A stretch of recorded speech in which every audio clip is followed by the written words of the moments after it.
Soyez bien attentifs à cet éclat de lire pour notre jeu concours autour du livre. Rendez-vous sur nos réseaux sociaux.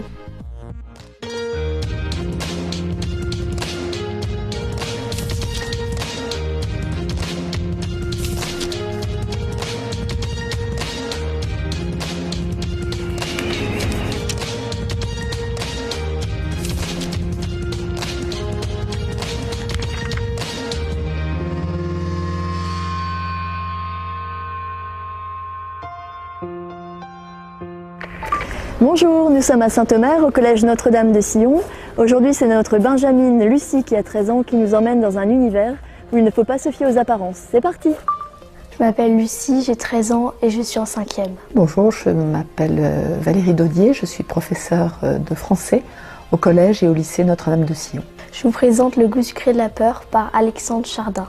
L'histoire, c'est une fille, elle apprend que son frère et ses amis y préparent une expédition pour aller voler des fruits dans le jardin d'une vieille dame. Elle arrive donc dans cette maison, elle est chargée de faire le guet pendant que les autres vont chaparder dans le jardin de l'ortie et elle se retrouve face à cet ortie. Je suis inscrite à un atelier de lecture et il nous proposait plusieurs livres et dès que j'ai vu le titre, ça m'a donné envie de lire.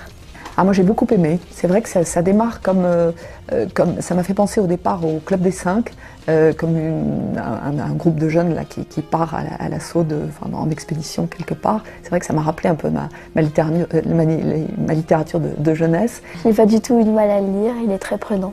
J'ai trouvé ça d'abord très bien écrit, surtout beaucoup d'humour. C'est un livre dans lequel il y a vraiment beaucoup d'humour. J'ai bien aimé le frère de l'héroïne qui s'appelle Joseph parce qu'il est drôle et puis ça se voit pas forcément mais on voit bien qu'il aime bien sa petite sœur. C'est un livre optimiste, c'est un livre joyeux, qu'on a envie de lire, qu'on a envie qu'on aime lire.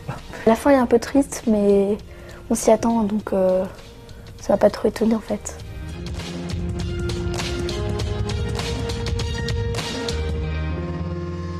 Alexandre Chardin est un optimiste doté d'une imagination fertile.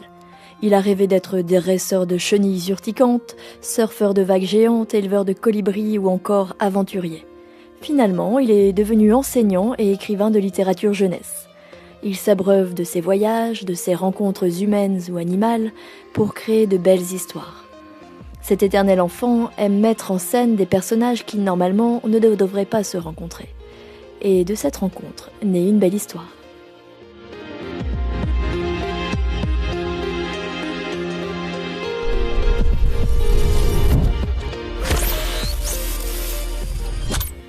Poursuivez l'expérience éclat de lire sur notre page Facebook et notre compte Twitter. Et chaque semaine, participez à nos jeux concours autour de la littérature.